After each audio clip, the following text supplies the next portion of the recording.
तो students last class तक हम लोग इकोनॉमिक्स वाला पार्ट फिनिश कर चुके हैं। नेक्स्ट पार्ट हमारे पास जो आएगा ना वो रहेगा इकोनॉमी से रिलेटेड। तो अगला जो पार्ट हम लोगों को रीड करना है वो इकोनॉमी। इसमें 3 ही क्वेश्चन प्रिपेयर करने हैं। व्हाट इज एन इकोनॉमी हम लोग बेटा फर्स्ट ऑफ ऑल रीड करेंगे, और सेकंड हम लोग रीड करेंगे simple economy versus complex economy, and finally आएगा हमारे लिए types of economies. First of all point आता है सर इकोनॉमिक्स, इकोनॉमी किसको कहते हैं? तो बेटा इकोनॉमी एक वो सिस्टम होता है जिससे पर्टिकुलर एरिया के जो पर्सन्स है ना वो अर्न करते हैं देयर लिविंग, मतलब जिंदा रहने के लिए जो पैसा वो अर्न करते हैं ना, जिस सिस्टम से वो अर्न करते हैं उस सिस्टम को हम लोग इकोनॉमी कहते हैं। वो कोई भी सिस्टम हो सकता है, अलग अलग टाइप के 3 सिस्टम होते हैं। या तो आपकी कंट्री में कंट्रोल्ड इकोनॉमी हो सकती है, या मार्केट इकोनॉमी हो सकता है, या मिक्स्ड इकोनॉमी हो सकता है। तो कोई भी ऐसा सिस्टम जिससे कि आप लोग ना बेटा अर्न करो, उस सिस्टम को हम लोग बेटा ना यहाँ पर इकोनॉमी बोलते हैं।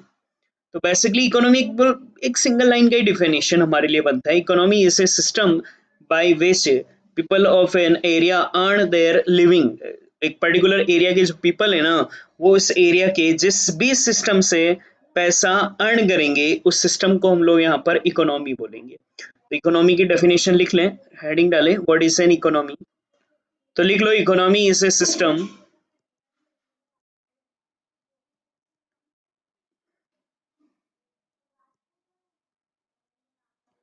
by which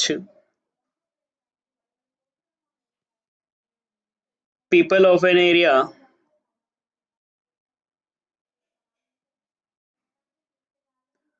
earn their living। तो जिस सिस्टम से बेटा ना पीपल किसी एरिया के अपनी अर्निंग को अर्न करते हैं उस सिस्टम को हम लोग यहाँ पर इकोनॉमी बोलते हैं। एक सिंपल सा डेफिनेशन याद रखना है, economy is a system by which people of an area earn their living.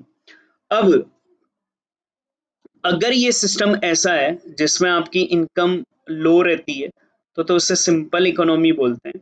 और ये सिस्टम ऐसा है जिससे आपकी इनकम हाई होती है तो उसे हम लोग कॉम्प्लेक्स इकोनॉमी सिस्टम बोलते हैं। दो टाइप की इकोनॉमी हो गया। इकोनॉमी तो क्या है, तो एक सिस्टम है ना बेटा जिससे हम लोग अर्न करेंगे लिविंग को। अब अगर हम लोग ये अर्न जो कर रहे हैं वो low level of income earn कर पा रहे तो सिंपल है, और अगर high level of income earn कर पा रहे तो कॉम्प्लेक्स है।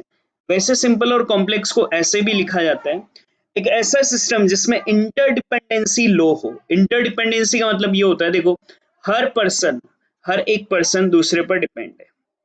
आपको अगर कुछ लर्न करना है आप टीचर पर डिपेंड है, तो यहाँ पर स्टूडेंट को अगर नॉलेज लेना है तो किस पर डिपेंड हो गया बेटा, टीचर पर। यहाँ डिपेंडेंसी हुई ना। अगर मान लीजिए बेटा मुझे फूड आइटम्स के लिए हम लोग फार्मर्स पर डिपेंड है, तो ये इंटरडिपेंडेंसी है, हम पूरी तरीके से उन पर डिपेंड है, वो उगाएंगे तो हमारे लिए बेटा खाने को मिलेगा। दैट इज कॉल्ड कॉम्प्लेक्स, उसे हम लोग कॉम्प्लेक्स कहते हैं। और जब इंटरडिपेंडेंसी बहुत लो, मतलब एक ही पर्सन बेटा ना सब तरह के काम कर रहा है, मैं मेरे खेत में ही सब उगा रहा हूँ, पढ़ा भी रहा हूँ, तो मेरे खेत में से सारी चीजें आ रही है, मुझे मैं फार्मर्स पर डिपेंड नहीं हुआ, तो मैं बाजार से कुछ खरीदूंगा ही नहीं ना। जितनी मेरी जो नीड्स है उन नीड्स को फुलफिल करने के लिए मैं मेरे ही रिसोर्सेज को काम में ले रहा हूँ, उसको कहते हैं सिंपल। अगेन माइंड में बिठाना। इकोनॉमी क्या है, तो सर ने बोला था economy is a system by which people of an area earn their living. अब अगर इस सिस्टम में इंटरडिपेंडेंसी बिटवीन अलग अलग पर्सन में इंटरडिपेंडेंसी बहुत लो है, मतलब लो होने का मतलब क्या हुआ बेटा ना, एक ही बंदा सब तरह का काम कर रहा है, उसको अपनी नीड्स को मैक्सिमम वो खुद ही फुलफिल कर रहा है, ऐसी सिचुएशन को तो सिंपल कहते हैं। उससे क्या होगा ना, लोगों की इनकम कम रहेगी, हम बाजार से किसी की चीजें खरीदेंगे ही नहीं, हम खुद ही अपनी सारी चीजों को बना रहे हैं, तो उसमें हम लोग सिंपल कहेंगे। जब इंटरडिपेंडेंसी बहुत ज्यादा है, हम पूरी तरीके से हर एक प्रोडक्ट के लिए दूसरे पर्सन पर डिपेंड हैं, उस सिचुएशन को हम लोग कॉम्प्लेक्स कहेंगे। और ऐसे सिचुएशन में हमारे लिए यहाँ पर इनकम लेवल भी हाई होगी, मुझे हर प्रोडक्ट बाजार से खरीदना होगा, तो बाजार से खरीदने जाऊंगा तो मुझे पैसा खर्च करना पड़ेगा, लोगों की इनकम बेटा हमारे लिए ज्यादा होती चली जाएगी। उस सिचुएशन को हम लोग यहाँ पर कॉम्प्लेक्स इकोनॉमी बोलते हैं। तो माइंड में बिठा लो, जिसमें इंटरडिपेंडेंसी कम है, इनकम कम है, उससे सिंपल कहते हैं। जिसमें इंटरडिपेंडेंसी ज्यादा है, इनकम ज्यादा है, उससे हम लोग हाई बेटा यहाँ पर कंटेंट कहते हैं। तो हेडिंग डाल लो एक, simple economy versus simple economy versus complex economy.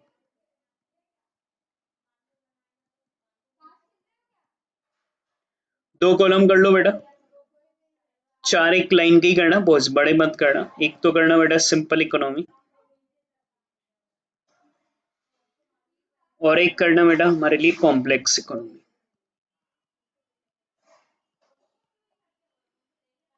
दो पार्टीशन कर लो, एक को सिंपल और एक को बेटा कॉम्प्लेक्स। यहाँ लिख लो income level of people is low, income level of people is low, और यहाँ लिख लो बेटा income level of people is high. यहाँ again income level of people is low simple economy में, और इधर आ जाएगा बेटा हमारे लिए income level of people is high. Second लिखना mutual interdependency is limited. Second point लिखना म्यूचुअल इंटरडिपेंडेंस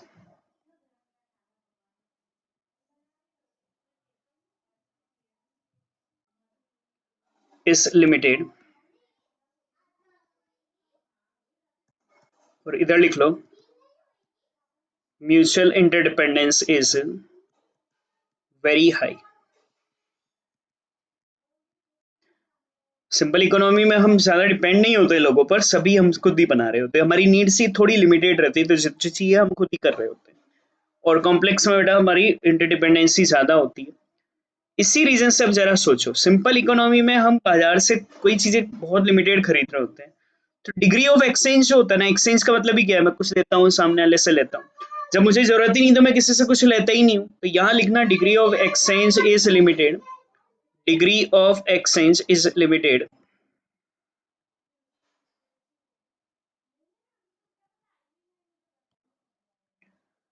और इधर लिख लो बेटा degree of exchange is high, degree of exchange is very high. तीन बातें, सिंपल इकोनॉमी और कॉम्प्लेक्स इकोनॉमी। तो ये बेटा आपका simple economy versus complex economy. Finally इस चैप्टर का कंटेंट बेटा, हेडिंग डालो टाइप्स ऑफ इकोनॉमीज। तीन तरह की इकोनॉमिक्स होती है, controlled economy, market economy, mixed economy. देखो हमने इकोनॉमी किसको बोला है, तो हमने डिफाइन किया है कि इकोनॉमी एक वो सिस्टम होता है by which people of an area earn their living. ये सिस्टम तीन तरह का हो सकता है आपकी कंट्री में जिससे आप अर्न करते हो। वो सिंपल या कॉम्प्लेक्स नेचर का तो हो ही सकता है, वो तो एक कंटेंट हो ही गया। फिर वो होता है या तो वो कंट्रोल्ड इकोनॉमी हो सकती है, या वो मार्केट इकोनॉमी हो सकता है, या वो बेटा हमारे लिए मिक्स्ड इकोनॉमी हो सकता है। इन तीनों का हम एक टेबल फॉर्मेट ही लिखेंगे। अब मैं पहले समझा दूं क्या होता है बेटा ना। कंट्रोल इकोनॉमी वह होता है जिसमें सारे economic decisions, consumption, production, investment, savings जो डिसीजंस होते हैं ना, ये सारे ना गवर्नमेंट अथॉरिटी डिसीजन लेती है। क्या बनाना है, क्या करना है, क्या इन्वेस्टमेंट होगा, ये सारे डिसीजन गवर्नमेंट लेता है, उसे कंट्रोल्ड इकोनॉमी कहते हैं। कंट्रोल्ड इकोनॉमी में मेन पब्लिक सेक्टर डोमिनेट करता है। Public sector in the sense government को पब्लिक सेक्टर कहते हैं। गवर्नमेंट की सारी कंपनियां होती है वही डोमिनेट करती है, वही सारी तरीके से आपके यहाँ इकोनॉमिक वर्किंग करती है। जो भी रिसोर्सेज होते हैं ना बेटा, वो सारे रिसोर्सेज गवर्नमेंट के अंडर में होते हैं, और गवर्नमेंट कोई भी डिसीजन लेती है तो सोशल वेलफेयर को मेन ऑब्जेक्ट में रखती है। अगेन समझ लो, कंट्रोल्ड इकोनॉमी का वो डिसीजन होता है जहां पर इकोनॉमिक डिसीजन गवर्नमेंट लेता है, रिसोर्सेज गवर्नमेंट के पास होते हैं। गवर्नमेंट कोई भी डिसीजन लेते वक्त मेन जो मोटिव होता है ना, वो मोटिव बेटा सोशल वेलफेयर को रखता है कि किससे ज्यादा से ज्यादा सोशल वेलफेयर मिल सकता है। एंड फाइनली बेटा यहाँ पर जो सेक्टर डोमिनेट करता है वो सेक्टर हमारे लिए पब्लिक सेक्टर होता है। वहीं अगर हम लोग मार्केट इकोनॉमी कहें ना बेटा, तो मार्केट इकोनॉमी में मेन हमारे लिए यहाँ पर मार्केट डिसीजन लेता है। मार्केट बोले तो forces of demand and supply, जिस चीज की डिमांड होगी ना वो चीज बना कर दी जाएगी। डजंट मैटर वो हार्मफुल है या आपकी बॉडी के लिए बेनिफिशियल, इट डजंट मैटर। अगर आप डिमांड ज्यादा बियर की करोगे ना, तो मार्केट में बियर ज्यादा मिलना शुरू हो जाएगी। ये कॉन्सेप्ट होता है बेटा मार्केट इकोनॉमी का। साथ ही में यहाँ पर प्राइवेट सेक्टर मेन डोमिनेट करता है। रिसोर्सेज बेटा मार्केट के पास होते हैं, बोले तो प्राइवेट सेक्टर के पास होते हैं। और साथ ही में यहाँ मार्केट इकोनॉमी में जो डिसीजंस लिए जाएंगे ना, उन डिसीजंस के बदले में बेटा मेन मोटिव जो होगा वो हमारे लिए प्रॉफिट मैक्सिमाइजेशन होगा। जो भी प्राइवेट एंटरप्राइजेस है उनका मोटिव वेलफेयर करना नहीं होता, वो प्रॉफिट कमाने के लिए मार्केट में एंटर होते हैं। तो यहाँ जो भी डिसीजंस लिए जाएंगे वो प्रॉफिट अर्निंग हमारे लिए मेन मोटिव के साथ डिसीजंस लिए जाएंगे। लेकिन मिक्स इकोनॉमी बेटा, एक इकोनॉमी का वो नेचर होता है जहां पर सारे इकोनॉमिक डिसीजंस लेते वक्त दोनों कॉम्बिनेशंस को फॉलो किया जाता है। कुछ डिसीजंस गवर्नमेंट लेता है, कुछ डिसीजंस प्राइवेट सेक्टर लेते हैं, यहाँ पब्लिक और प्राइवेट दोनों मिलकर काम करते हैं। यहाँ पब्लिक सेक्टर जो होगा ना वो तो सोशल वेलफेयर को ध्यान में रखेगा, प्राइवेट सेक्टर जो होगा बेटा वो प्रॉफिट मैक्सिमाइजेशन को ध्यान में रखेगा। इंडिया में जो इकोनॉमिक सिस्टम रन होता है उसे हम लोग बेटा मिक्स्ड इकोनॉमिक सिस्टम कहते हैं। यहाँ इंडिया में बेटा इस मिक्स्ड इकोनॉमिक सिस्टम के थ्रू ही सारे डिसीजंस बेटा लिए जाते हैं। सारी डिसीजंस के साथ साथ बेटा ना यहाँ पर गवर्नमेंट भी पूरी तरीके से कंट्रोल रखता है और मार्केट के हवाले भी बहुत सारे सेक्टर्स हम लोगों ने ओपन कर रखे हैं। यहाँ गवर्नमेंट भी बहुत सारे डिसीजंस लेता है प्रॉफिट मैक्सिमाइजेशन के लिए, और प्राइवेट सेक्टर्स भी बहुत सारे फील्ड में बेटा प्राइवेट सेक्टर ही है, मैक्सिमम चीजें प्राइवेट सेक्टर के पास है, लेकिन गवर्नमेंट की अथॉरिटी भी उन पर नजर रखता है।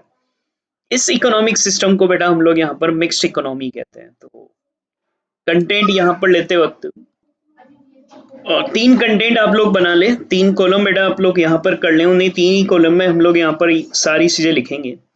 फर्स्ट में तो आप हेडिंग डाल देना कंट्रोल्ड इकोनॉमी, कंट्रोल्ड इकोनॉमी, इसको आप सेंट्रली प्लान्ड इकोनॉमी भी लिख सकते हो, और करके सेंट्रली प्लान्ड इकोनॉमी भी बोल सकते हो। सेकंड कॉलम में आप लोग मार्केट इकोनॉमी और फ्री इकोनॉमी भी बेटा हम लोग इसको बोल सकते हैं। और लास्ट बेटा हमारे लिए मिक्स्ड इकोनॉमी हो जाएगा। तीन कॉलम कर लो, कंट्रोल्ड इकोनॉमी, मार्केट इकोनॉमी, और थर्ड बेटा हमारे लिए mixed economy. First of all first point बनाओ,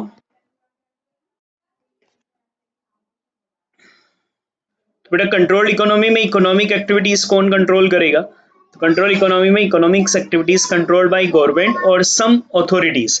जैसे बैंकों पर कंट्रोल करता है ना आरबीआई हो गया, स्टॉक एक्सचेंज पर सेबी कंट्रोल करता है, इंश्योरेंस पर आईआरडीए करता है, टेलीकॉम पर ट्राई करता है। तो ये कुछ अथॉरिटीज हो गई जो कंट्रोल आपके लिए करती है। तो लिखो these are the economies, these are the economies where the economic decisions are, these are the economies where the economic decisions are controlled by, where the economic decisions are controlled by government or some government authorities, या आप इसको some central authority भी लिख सकते हो। these are the economies where the economic activities are controlled by government or some central authority। यहां लिखोगे these are the economies, these are the economies, these are the economies where economic activities are controlled by market forces। Market forces demand and supply के force को कहते हैं, जिसकी demand ज्यादा supply उसी चीज की। और यहां लिखोगे these are the economies where the economic activities, वही लाइन मिक्स्ड में बेटा, these are the economies where the economic activities are controlled by market forces but regulated by central authority। दोनों हो गया ना, वापस से बोल रहा हूँ, these are the economies where economic activities are controlled by market forces but regulated by central authority। Market forces के हवाले होता है, जैसे इंडिया में है ना बेटा, बैंक काम कर रहे हैं प्राइवेट सेक्टर के, आईसीआईसीआई वगैरह सारे बैंक, मगर उन पर कोई ना कोई अथॉरिटी जरूर है जो उनको रेगुलेट भी करता है, उनके लिए रूल्स एंड रेगुलेशंस भी बनाकर तैयार करता है। सेकंड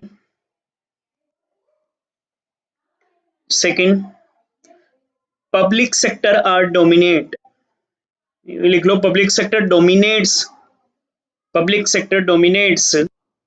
द इकोनॉमिक एक्टिविटी, तो यहाँ public sector dominates economic activity, यहाँ लिख लो private sector dominates the economic activity,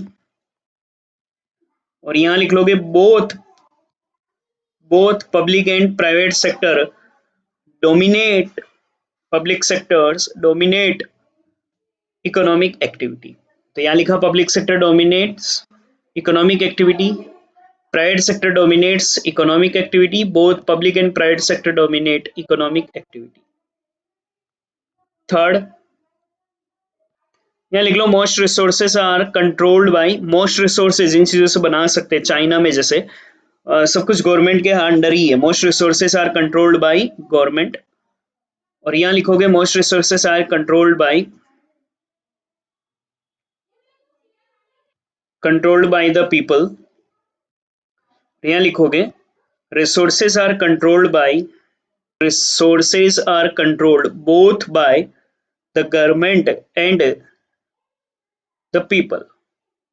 तो most resources are controlled by the government, most resources are controlled by the people, resources are controlled both by the government and the people। यहाँ motive क्या होता है बेटा, यहाँ controlled economy में हम कोई भी डिसीजन लेते हैं तो उसमें मेन मोटिव जो होता है बेटा वो सोशल वेलफेयर होता है। तो लिखो इकोनॉमिक डिसीजंस आर ड्रिवन लिए जाते हैं, टेकन भी कर सकते हो। Economic decisions are driven by the motive of social welfare, economic decisions are driven by the motive of social welfare. यहाँ लिखोगे economic decisions are driven by the motive of profit maximisation, economic decisions are driven by the motive of profit maximisation. और यहाँ लिख दोगे दोनों हो गया ना, economic decisions are driven by the motive of both social welfare and profit maximisation. ये आपके तीन तरह की इकोनॉमी हो जाती है। कंट्रोल इकोनॉमी जो सोशल वेलफेयर के लिए काम करती है, आपकी कंट्री में हो सकता है control economy like China. Market economy जो हो सकता है सिर्फ प्रॉफिट मैक्सिमाइजेशन के लिए काम करे यूके में। मिक्स इकोनॉमी ऐसा इकोनॉमी हो गया बेटा जहां पर दोनों ही मिलकर काम करते हैं, सोशल वेलफेयर के लिए भी काम होता है और प्रॉफिट मैक्सिमाइजेशन के लिए भी काम होता है लाइक इंडिया। यह आज का कंटेंट, तो रिवाइज करो मेरे साथ फटाफट से। इकोनॉमी क्या हुआ, economy is a system by which people of an area earn their living. Simple economy and complex economy में अपन ने डिफरेंस कंटेंट पर ही लिखा। इन सिंपल इकोनॉमी में अपना इनकम लेवल बेटा लो होता है, कॉम्प्लेक्स में income level of the people is high. Interdependency in simple economy is limited, complex economy में बेटा हमारे लिए वेरी हाई होता है, इसलिए degree of exchange is low और यहाँ लिमिटेड, और इधर degree of exchange is very high हमारे लिए होता है। फिर टाइप्स ऑफ इकोनॉमीज हम लोग कहें तो तीन तरह का होता है, कंट्रोल्ड, मार्केट और मिक्स्ड इकोनॉमी। कंट्रोल्ड इकोनॉमी में हम लोगों ने कहा था economic activity, these are the economies where economic activities are controlled by the government, these are the economies where the economic activities are controlled by the people, these are the economy market forces, these are the economy where the economic activities are controlled by both government and market forces। यहाँ पर ने लिखा public sector dominates in this economy, और यहाँ private sector dominates, यहाँ both public and private sector dominates करता है। Most resources are controlled by the government, most resources are controlled by the people, resources are controlled by both government and the people। यहाँ लिखा हम लोगों ने economic decisions are driven by the motive of social welfare, यहाँ लिखा economic decisions are driven by the motive of profit maximisation, यहाँ लिखा economic decisions are driven by the motive of both profit maximisation and social welfare. ये आपका बेटा first content finish हो जाता है, जिसमें आपका डेफिनेशन ऑफ इकोनॉमीज हो गया, इकोनॉमिक्स हो गया, माइक्रो मैक्रो इकोनॉमिक्स हो गया, उनका डिफरेंस हो गया, नॉर्मेटिव एंड पॉजिटिव इकोनॉमिक्स का बेटा हमने डेफिनेशन देखा है, कैरेक्टरिस्टिक्स उनके डिफरेंस को कंप्लीट किया। फिर हम लोगों ने आज economy, simple economy versus complex economy, और फिर टाइप्स ऑफ इकोनॉमीज को स्टडी करा। अब आपके टेबल डायग्राम पैटर्न के चैप्टर स्टार्ट हो जाएंगे। तो ये सब थ्योरी है, जब डिक्टेट पूरा हो गया है अब एक बार पूरा कंप्लीटली रीड करना, फिर भी कोई डाउट कोई इश्यू आए तो आप 96492 इस नंबर पर मुझसे कांटेक्ट कर सकते हैं। कंप्लीट करना बेटा, नेक्स्ट हम लोग अगली क्लास से शुरू करते हैं।